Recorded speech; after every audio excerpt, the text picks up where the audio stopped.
Chapter 13, Conjuries of Flesh and Bites.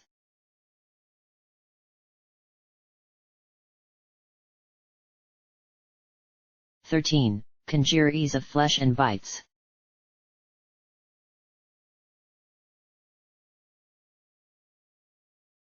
Allow a digression. It's deserved. You get these dark pockets of internet sometimes where full societies flourish. Magnet, in aim, and audience, would always be insular. 5 millennia of magical girls waste in caves and cities, incapable of geographic proximity, withheld from unity by their rabbit-eared master, and then, like magic itself, a new world emerges, one of chips and cables, where wormholes fold space inward and allow even the distant to draw close. Suddenly, for the first time ever, magical girls could communicate and not compete. They could become friends. Nobody, at first, knew what to do with this. This context is relevant to understanding Seattle. Because the twins knew each other as companions since their literal inception. When they became magical girls, they did so together, at the same time, in the same place, and they reigned over their city as equals without strife or envy, something that almost never happens. That they both contracted was rare. Magical potential has nothing to do with genetics. It has nothing to do with upbringing. Even Cube, for all his formulas, knows only how to gauge it. It's essentially a mutation. The odds of 2 twin sisters possessing it were negligible. So they entered Magnet with every advantage. Their manifestation, both named Seattle, distinguished only by the color font they used, was mythic. Their grace, beauty, originality, and bearing, were they solo, would have been of high quality but unexceptional. Their gimmick was that there were 2 of them, and for a populace starved of connection the gimmick overwhelmed. Magical girls in nearby areas sometimes formed shaky alliances, sometimes managed the vestiges of friendship. Mentors cared for pupils, pupils pined after mentors. But these relationships were toys and trinkets. The impermanence of the girl beside you eschewed deep bonds. The twins, on the other hand, were bonded by the virtue of clasped bodies within a singular womb. A lifetime of shared experience. They first came to Clown Muffle's attention a month after they joined, after the clamor for them to reveal themselves in photograph reached insanity. They posted 2 pictures, labeled before and after. Before, they were identical in every instance save their clothes. After, they became totally different. Therein lied the charm. Had they matching costumes as magical girls, they might have been novel, might have been quaint, might have been a solid 8 out of 10. But their difference solidified their status, because although only vague thematic parallels of medieval strung them together, the one a jester, the other a knightly baron, the bond still showed. The jester, seated upon the massive gauntlet of the knight, leaned back against her arm despite the vast profusion of spikes along the armor, somehow in casual repose against such a forbidding surface, and all the subtleties of meaning and emotion conveyed in this image, all the stark originality and subversion of expectations to reify the logic that had led to the original conclusion in the first place, not deconstruction, reconstruction. Unity without conformity. Expression without discrepancy. That was what they all, in one way or another, sought. That degree of companionship and togetherness without the squandering of selfhood. No violence done against one's person to cut off or out the elements disharmonious. Clown Muffle, who detested romance between man and woman and distrusted romance between woman and woman, nonetheless, to adopt the lingua franca, shipped them. Everyone else went bonkers too. Everyone cooed and coaxed. The sisters indulged every question in ways that exceeded even the asker's expectation, their replies cycling into serpentine conversations with each another, blue text and orange text Seattle's coiling for pages of a thread as they posted in such synchronized rapid fire that even the crowded host of onlookers could not interject in time. Blue, orange, blue, orange, blue, orange. Suffice to say their cult spread, and their regular image posts became a site-wide event. It's this context, this comprehension of the thematic and personal magnetism of these twins, who in their very existence embodied what a generation of loners sought, that leads to this dark stairwell in this dark public housing development in this dark city Chicago.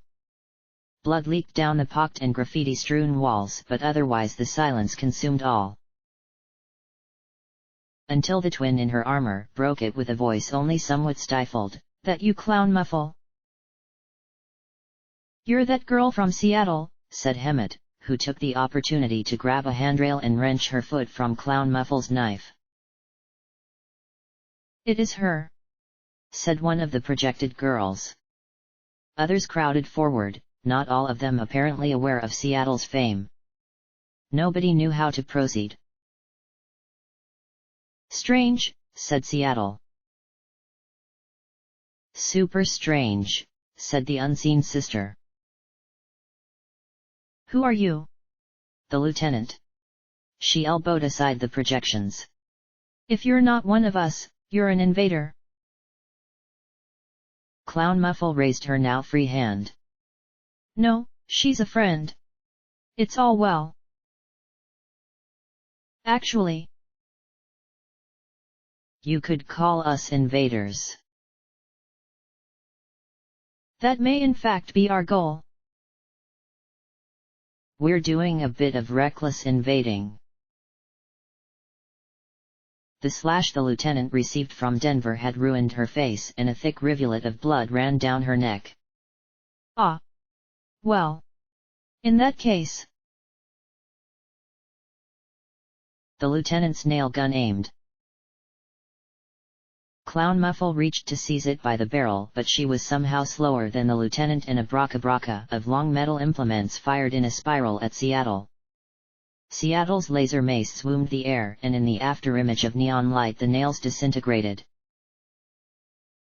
Which was the last thing that happened before a cannonball plowed through the bricks above them and exploded in a sphere of perfect obliteration that absorbed material and girl alike in its vortex. Clown Muffle had an instant to react to the bomb, and did by dropping amid the flights of stairs, while above the lieutenant hurtled and the projections crisped to ash and the flames funneled. She landed on Hemet and then on the girl in the azure furs, and together they plunged until they hit a hard ground and scattered. Flames flickered among them. "What was that?" said Hemet. If Clown Muffle had to guess, she'd assume the other twins' ranged attack, making use of her sniper rifle. Details of their respective abilities remain suspiciously vague, but Clown Muffle interpreted that as meaning they had little to explain, the kind of magical girl whose strength was in skill rather than gimmick, a method of self-expression Clown Muffle could nonetheless respect as long as there was art in the way one carried oneself. Oh. Wait. Clown Muffle had landed on her broken leg. While this had the advantage of not breaking anything new, it had the disadvantage of inflicting her with such pain that when she opened her mouth nothing came out except a hoarse wince.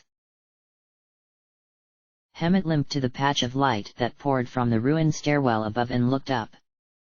"I think it destroyed the rest of the specialists' girls at least." "Gotcha, bitch." The girl in azure furs barreled out the dark and tackled Hemet. In one move she had both Hemet's arms pinned. Clown Muffle attempted to coordinate a counterattack, but she flopped over after she forgot about her broken leg. Immense, unabated pain surged through her. Her forehead broke with sweat and she tried to focus. The azure fur girl. What a nice outfit. Something about the color azure. Not mere blue. The particular gradient to summon a word so sensuous and undefined, a word of 2 syllables but pronounced like one rumbling glide, azure. A word like Aurora. Nonetheless the furs, the deeply dyed color, the tomahawks, everything indicative of some kind of ancient, tribal past, although non-denominational in its specifics, detailed by charms and chimes. Aw fucking get out of your head, they're taking Hemet. Beside her had fallen several scraps of debris from the stairwell, and despite the ringing in her ears and the itch that spread across her scalp and the blood bubbling, she conjured the clarity of thought to seize a fallen beam of guardrail, 3 feet long, mangled at the edges, and pry herself off the floor pancake-like, while the last swish of azure fur vanished up the stairs. Her body splattered blood and her good leg buckled. She still held her knife. With the guardrail as a cane, she vaulted forward and bounced between the steps and wall that thronged them, 5 to 6 steps at a time, not fast, but after an opponent burdened by a Hemet who better fight as hard as she could for how hard Clown Muffle fought for her, all this to save someone from a miserable fate, because in this situation she truly had no choice if she wanted to maintain the unison of her own body, pieces of which came off and left a grisly trail in her wake, a slowly fragmenting and shrinking Clown Muffle whose contiguity limited at the encroachment of an overly hastened entropy end. The first story an essential wreck, the stairs upward no longer functional, zero trace of bodies human or otherwise, with the damage somehow localized to a severe, well-defined space and a massive hole where the cannonball caved through. What happened to Seattle? The lieutenant? They at least ought to still exist. The caved-in remains of the entryway toppled inward as the azure fur girl kicked her way outside. Outside, on the steps, the same Mexican men stood with their bottles and their cigarettes and watched bemusedly as Clown Muffle hobbled after the azure fur girl. She traveled down the long concrete walkway between snow-strewn plains of what might have been some urban planner's ill-conceived idea of an inner-city park, with all the yellow gemstones of the skyline spread out before them except one solid patch of pure black that hovered in the air above where the path hit the street. Almost heart-shaped, the dark patch elongated, its point drawn down and down and down, something gothic in the sense that Clown Muffle had seen similar designs on the types of magical girls who wore black eyeliner. Whether this silhouette was part of a design didn't make itself readily apparent, but as the azure-furred girl hobbled toward it, the shape started to descend and expand. "HNNNNEEEAH," said Clown Muffle. She wanted to say something else. She wanted to say words. Only that came out. But she had gained on her target. She whirled top-like with a single twist of her foot and slammed the guardrail's jagged end against the azure-furred girl's head. The guardrail hit. It hit hard, split the head right open. It also caused Clown Muffle's arm to break off at the elbow. No. The counterforce spiraled her into oblivion, and she had zero mechanism to reorient. She had lost leg and arm on the same side, she lacked even balance, although she still had balance, and she still had her soul gem as a ring on her remaining finger. The azure-furred girl clapped a hand to her head but was still alive. The heart shape landed against the pavement with the clack of unseen heels. "Take us, milady," said the azure-furred girl. And the shape's sides spread open into massive bat-like wings. Clown Muffle, hopping in a desperate gambit to stay upright, hurled her knife, and the blade drove through the azure-furred girl's busted skull and caused her to vanish into smoke in one instant. Her smoke sailed in a stringy spiral into the black shape and disappeared, while Hemet flopped to the ground. "Get out," said Clown Muffle to Hemet. Clown Muffle didn't say that to Hemet. Clown Muffle said "GHHHHHHH" and hit the ground. And Hemet was too slow. Too staggered, too scrambling, her hands and feet skittering uselessly against the slick walkway. Clown Muffle could still, theoretically, move herself, and considered her options even in the milliseconds during which the black shape's wings spread in a ring around Hemet. Her remaining palm pressed against the ground, and with it she pushed her body into an abrupt somersault to stir a little momentum in the proper direction. The slickness of the surface became her advantage as she traveled minus friction, but she needed to act fast, and she did not exactly know her plans, but she knew she had to save her friend, Hemet. Hemet. Her name wasn't Hemet. Hemet was the girl she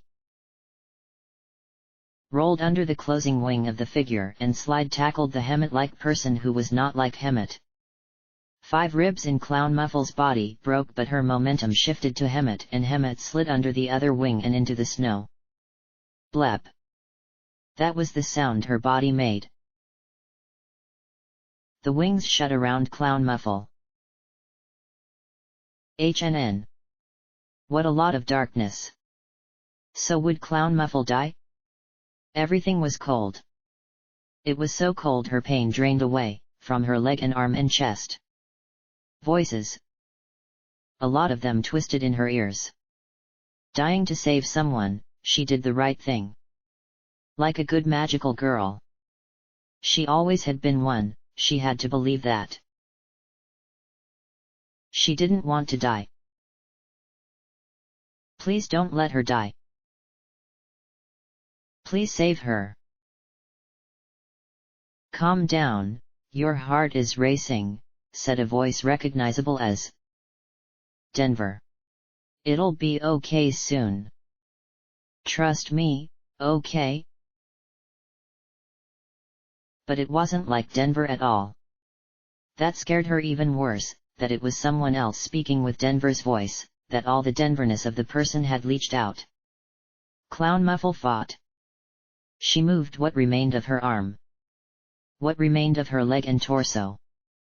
She gnashed her teeth and chewed against something in the blackness, or maybe the blackness itself. She didn't want to die.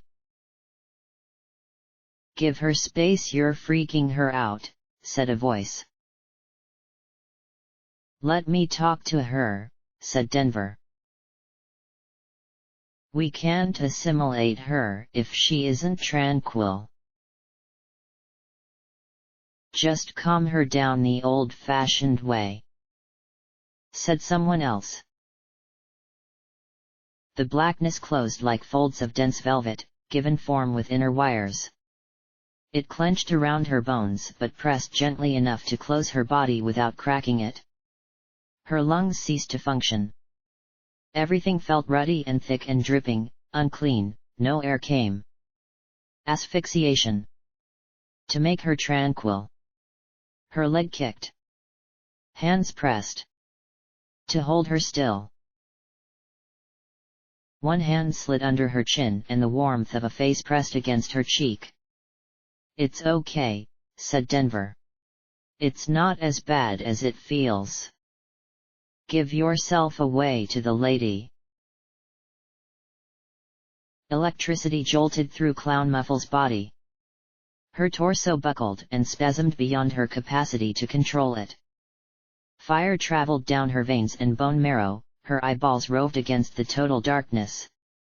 She wanted to strike at Denver and maim her even in her paralysis, but moments later it became clear from the screaming that entered her brain that Denver, and the other voices, all of them felt the exact pain Clown Muffle felt, the electric fry.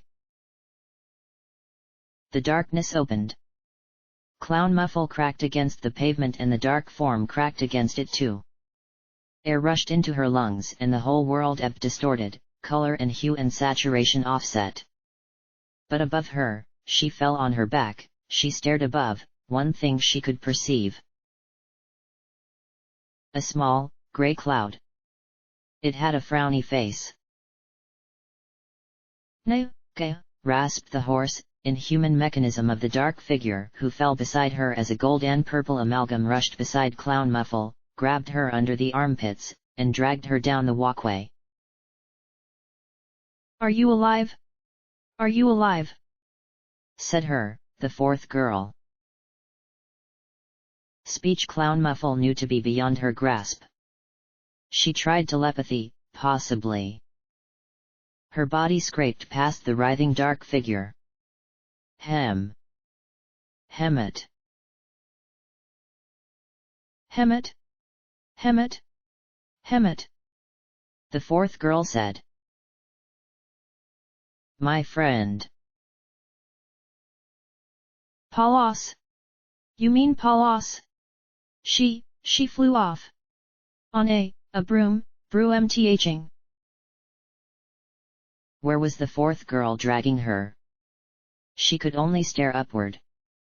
Snowflakes had started to fall. They landed on her face. She smiled. What a good world! What a good world when a girl like this one, meek and incapable, young and frightened, a girl known only as the fourth girl who had no name or identity.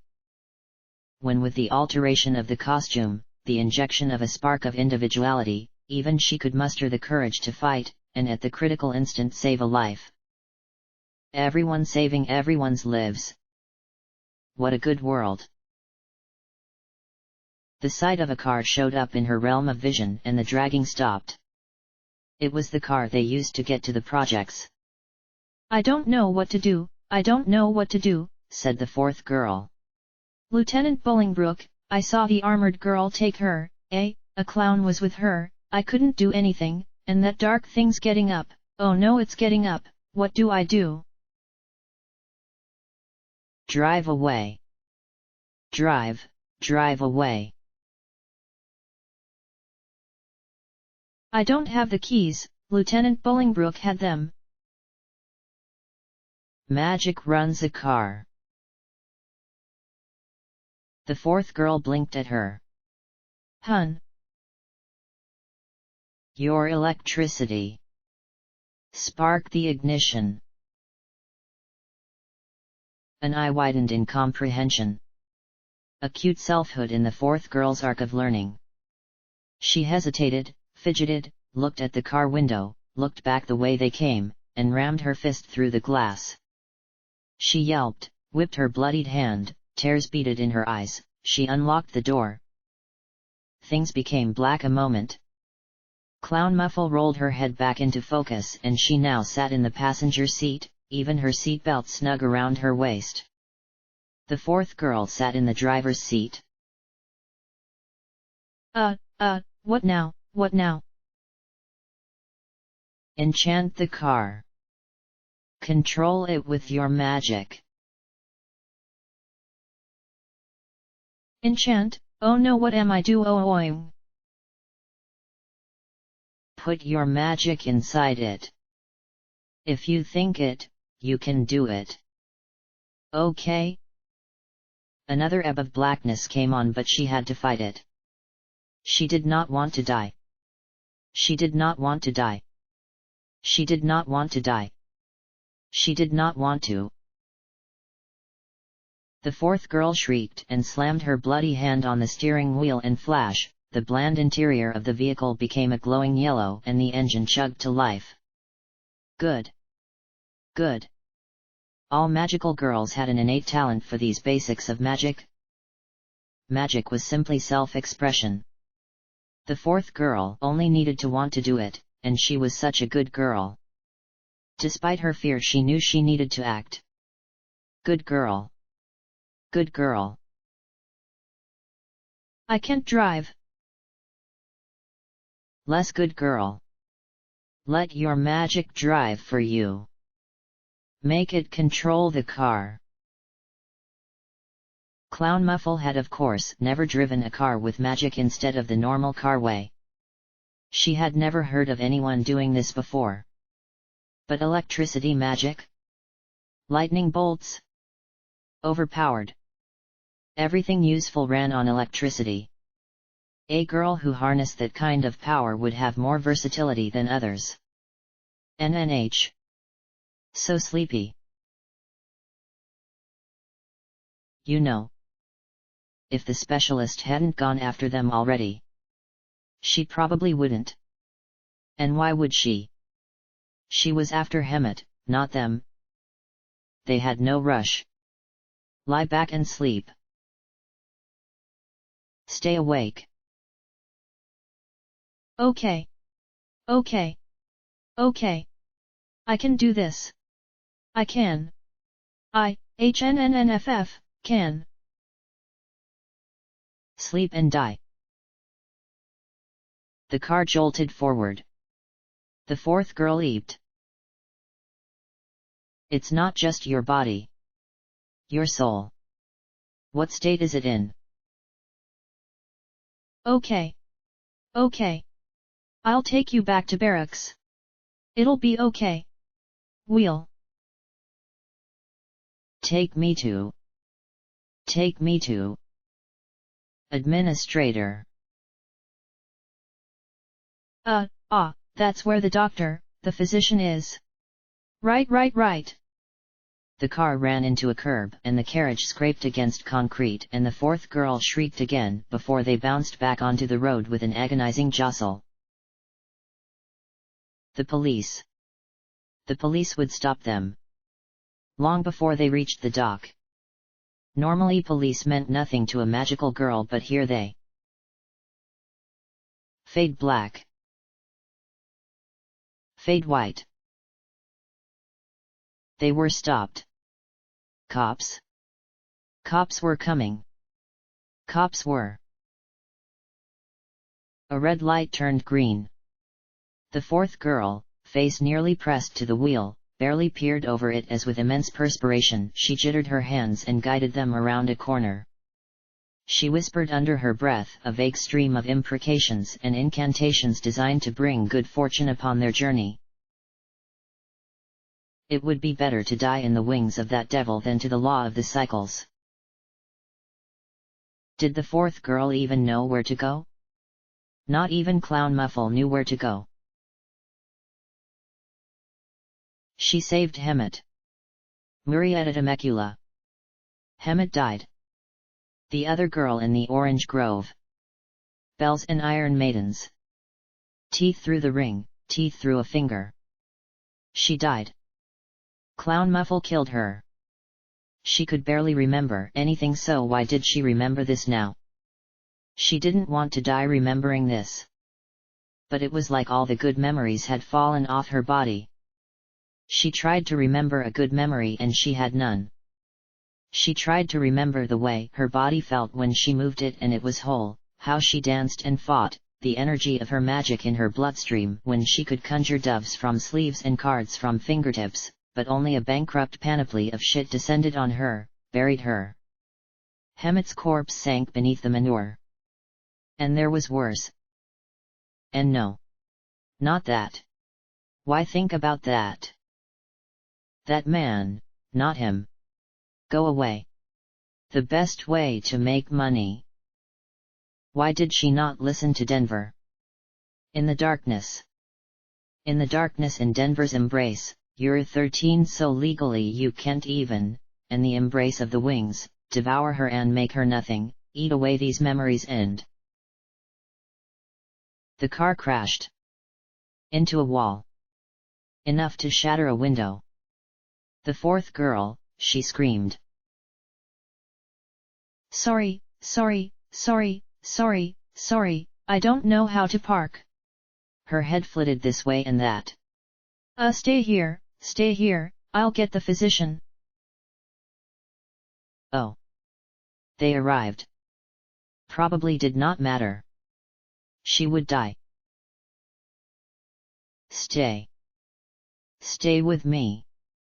Don't leave me alone, said Clown Muffle. The fourth girl had been halfway out the door. I need. What in the name of, what just happened? That voice. Clown Muffle knew it. Reedy, needling, escaped from the confines of bureaucratic stuffiness, the same voice when she spoke her own language, Lila. Lila. Lila. Lila. Lila. Lila. Lila. Lila. She's hurt, said the fourth girl. Did you crash into the building? How do you even do that? The roundabout is way over there. She's hurt. Who? Oh, not this again. What did she do? Did she transform? She's not supposed to. Just help her, please. The fourth girl might have been sobbing. It proved difficult to tell because neither Clown Muffle's eyes nor ears worked too well anymore.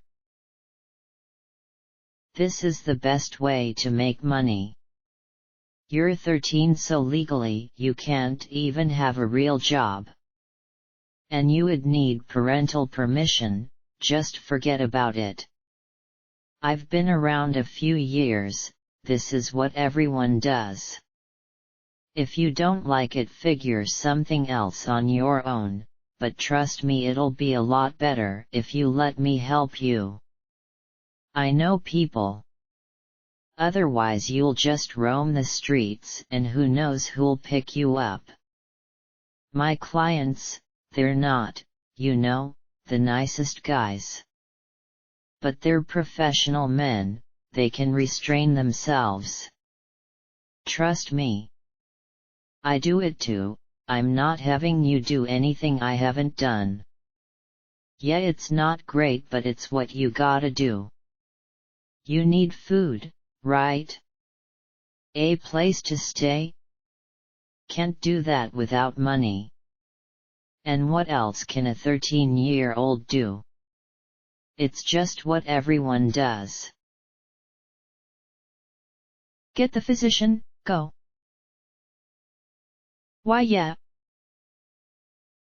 He peeled off her unbuttoned blouse, so stuck from sweat it tugged her skin before finally disconnecting. And yeah, I totally get you're uncomfortable. I was in your exact same shoes. If it'd make you feel better, we could practice. Or I could arrange that we both do it at the same time, would that help? He stroked her hair over her ear and told her to look at him. Look, I'm here to help. After it's over you can stay at my place until we find somewhere for you to live. If there's anything you need to talk about you can trust me, okay? He puppeteered her legs. Superimposed, an image of the twins enmeshed and the distribution of their tangled limbs unclear, locked in a passionate kiss with a hand on an inner thigh and another on the patchwork pied of the jester's breast. Flossmoor, Clown Muffle. Clown Muffle. Open your eyes. I need your gem, I can suck some of the despair away, but I need you to make it an egg, Clown Muffle, Clown Muffle. His oil smelled of something acrid. She coughed and he weighed upon her chest. We magical girls can deaden the experience anyway. Like pain. Just kinda. Sink out of your body and into your soul. But, we're sisters. What do those kind of rules matter to beings like us? The gem, Clown Muffle. I'm frightened. You'll keep me safe? I promise. We will become one, my sister. There's nothing else you can do. No marketable skill set. No education. Can't do anything. A magic sword or gun doesn't fly in any occupation I know of.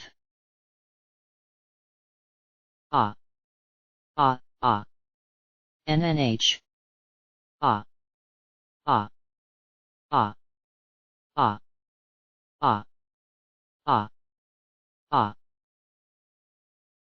I love you, I love you. Trust me. Clown Muffle. Lila slapped her. Her eyes snapped open not because of the slap but because a dazzling light blinded them even from behind her eyelids. It hurt for her pupils to dilate, but fragment by fragment they adjusted and the mixture of black figures washed against the white background resembled something tangible. Lila, who had dragged her out of the car and laid her in the snow, knelt over her. She held Clown Muffle's hand and gestured to the ring on her finger as she repeated the same series of words in inexact repetition. In the periphery, the fourth girl rushed toward them while the swishing apron of that doctor, Dr. Cho followed. A few more figures, less clear, emerged at the doctor's back. None of them mattered. There was another figure. It split the array of light down the center and into a circle through which it stepped, no, glided, no verb of motion described its motion. It moved but it did not move.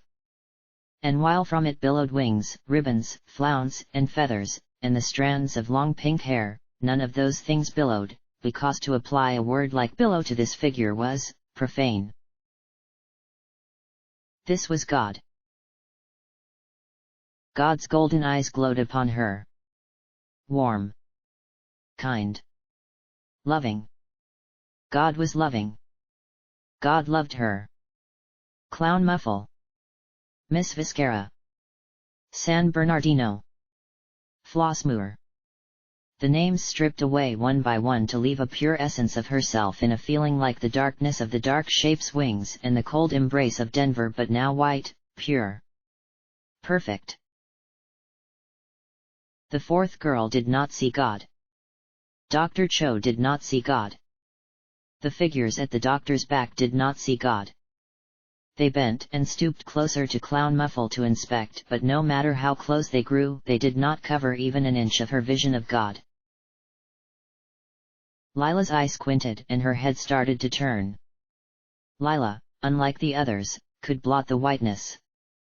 And a fraction of the god or goddess who hovered but did not hover over the bloodied snow with her hands reached but not reached toward the formless fleshless entity of thoughts and feelings in some semblance identifiable as Clown Muffle, shifted her immutable golden gaze when Lila said, "No. Not you. I can save her. I can still save her. Go away." "Who?" said someone of the others. But God's voice swallowed theirs. "Lila, I'm happy to finally meet you. We've met before. Don't lie to my face." "I'm sorry. Part of me was missing then. If I seemed strange to you, I apologize. It was irresponsible of me to become lost like I did, but I'm back to how I should be. Please forgive me." And God, somehow, bowed her head in deference to Lila. There was no malice, no pride, no sense of God's godhead save the incontrovertibly holy demeanor of her appearance, the sanctity of her raiment, the flawlessness of her composition. "Whatever. It doesn't matter. Just leave. I can save her." "I know you can, Lila. But it'll hurt you. You don't need to suffer." Lila threw herself in front of the goddess, who had approached without approaching the entire time, and Lila's outstretched arms somehow managed to remove from view the goddess's face, much of her body. "Madoka Kaname," she said. "I won't let you take her." The denuded figure of Dr. Cho spasmed at the invocation of the name, and she threw herself into the light beside Lila, where she became nothing but a voice. "Well, so it's you. I've heard something about you. It is you, right? Where are you? Here? Miss Hedgewish, is she here? I must show her my creations. I want to see how they compare to hers. On such short notice I only have a few of my lesser ones on hand." She leaned out of the light and motioned to the figures who had accompanied her from her building. The goddess Madoka Kaname allowed the doctor to speak. But she did not reply, for the doctor could not perceive her. Her gaze settled on Lila. "You want to save your friend? Well, I don't know if she's my... It will be hard. She'll only become more sick with despair. Eventually, you won't be able to do anything for her." Lila said nothing. Her figure diminished. The doctor talked, she described her creations, the other figures, one by one, and ran to each side to pose and present them. The fourth girl sank into the white. "Finally, I can do it," A pause. Trust me. Trust me. I love you. The goddess Madoka Kaname smiled. Her smile was enough to ease the agony of Clown Muffle's corpse that was not a corpse. I knew someone. She kept trying and trying to save the person she loved, even though it hurt her so much. It's not about love. It's not about that. I can do it. I can save her life. If you didn't care about whether we live or die, why don't you just take all of us right now? That silent, flawless golden stare remained on Lila, and yet somehow it also remained on Clown Muffle, and she could feel it as not a physical but as a something kind of impression upon her. And although this whole time she had wondered at the goddess and the tranquility that pierced her, and had thought perhaps it would not be so bad to die, that thin thread snapped when the goddess grinned a little and shut her eyes and rubbed the back of her head with a little laugh. Well, I've never been good at debating. But my best creations, they're capable of complex emotion, they even display strong magical potential. Of course some kinks remain, I haven't perfected the formula, certain aspects of morality they fail to grasp, dangerous tendencies sometimes appear, but I'm working to resolve those issues and every iteration draws me closer. Let me save her. If I can do it, then it's not her time to die.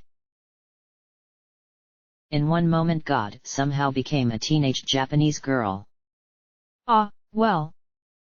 I can see this is something really important to you. I wouldn't want to take that away from you, even though I know how this hurt you the last time. This isn't like the last time. It's more distant now. She's just someone I know. Okay. God scratched her head again. She might have even blushed, although her luminescence made it difficult to tell. But you'll have to hurry. Any longer and you know what'll happen to her. Lila closed her eyes and exhaled. She turned away from the now less glorious light and held up Clown Muffle's hand by the wrist so she could see it. If you want to live, let me have your gem. So the question was whether Clown Muffle wanted to live, and 7 seconds prior she had not, but now the goddess had a different mien, or something of her no longer compelled, and now even the doctor as she jaunted back and forth amid her light did not ebb away entirely. Clown Muffle did not want to die. Above all else, she did not want to die. Her ring became an egg and a final crush of pain burrowed through her, but it soon diminished as Lila pressed her own egg to the cracked one and ate away the darkness. Lila's egg grew blacker and blacker until sweat beaded down her brow, but for a long time Clown Muffle's egg did not get any lighter. And then, suddenly, it did. In that moment the goddess vanished. She blinked out of existence and her light dispersed, and all that remained was the black sky and the falling snowflakes and the bobbing yacht on the shore. Jesus! Jesus! Said Lila. The fourth girl looked up from the hands pressed around her head. You can't take the Lord's name in vain, it's not allowed. Lila glared at her and she eeped. The doctor continued to babble in the background. Without the light her accompanying figures, her creations, became clearer.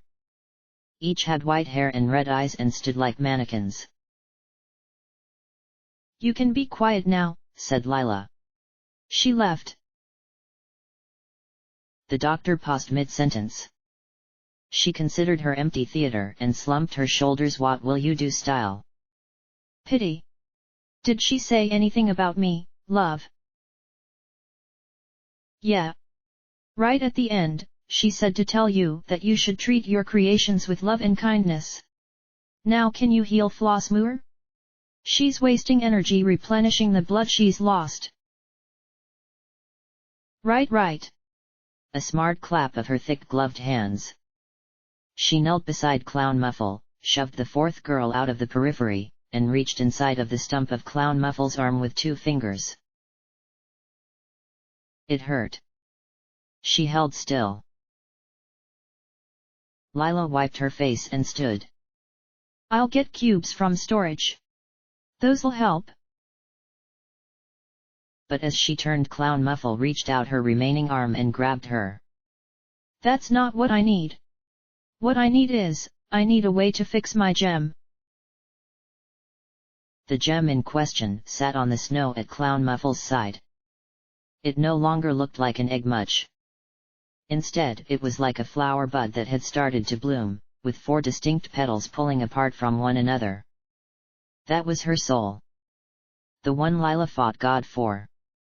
The one God acquiesced to let continue in this world. Clown Muffle wanted to live, that was correct. That had always been correct. Nothing mattered more than her own life, although there were several precepts that were essential to that life that many other people with their backs against the wall would shed in an instant. But girls did not often live to 19, and to do so required a certain series of standards for self and selfhood. Although probably technically inaccurate, despite the agony she had just survived, she did not consider it her closest moment to death. This understanding passed between her and Lila. Lila's hard, dark, fascinating eyes did not soften with mercy, however. She turned away and hissed under her breath. I can't. The records of magical girls across the country. You said you would ask your boss. I did. And there was apparently somebody in our files who could help. But my boss, she... Hesitation. She looked to the 4th girl and the doctor. But the 4th girl was beyond understanding, and the doctor was too immersed in measuring and prodding Clown Muffle's wounds. It was the handmaiden. Her order directly. You are not to have your gem repaired. She believes it will keep you in line. At that hard finality, Lila shifted on her shoe and proceeded back to the administration building at a pace that might have been brisker had she not slipped halfway and staggered into the snow. Nonetheless, her words simmered on Clown Muffle's surface. The doctor drew her blood-stained glove from Clown Muffle's exposed flesh and motioned to one of her creations. All right, I have what I need. Heal her. At which the indicated creation transformed into a magical girl with the same golden armor of everyone else in the city, waved a scepter, and caused an arm to regrow in a few seconds. Clown Muffle's head fell back. She grinned. How could she not? The handmaiden. Exactly who she wanted. Nobody else would have sufficed, nobody else would have mattered. The handmaiden, handmaiden, handmaiden. She would have to try harder than that. Or had it been her intention all along? She must have known how Clown Muffle would react to what she did. Or perhaps Lila had explained something she shouldn't have as an act of charity. That she was forbidden from accessing the files of the unknown magical girl who could repair her, that didn't matter. It didn't stagger her for an instant. Because what she did know was that said file existed. That somewhere in North America such a girl did exist, and the information was kept right there in the administration building around which wind whistled and snow blew. And that meant, to fix everything, to repair herself, to become who she once was, all she needed to do was break in and steal it. Play their games, win their prizes. She stared into the night and the confused face of the 4th girl and cackled. End of chapter. Chapter end.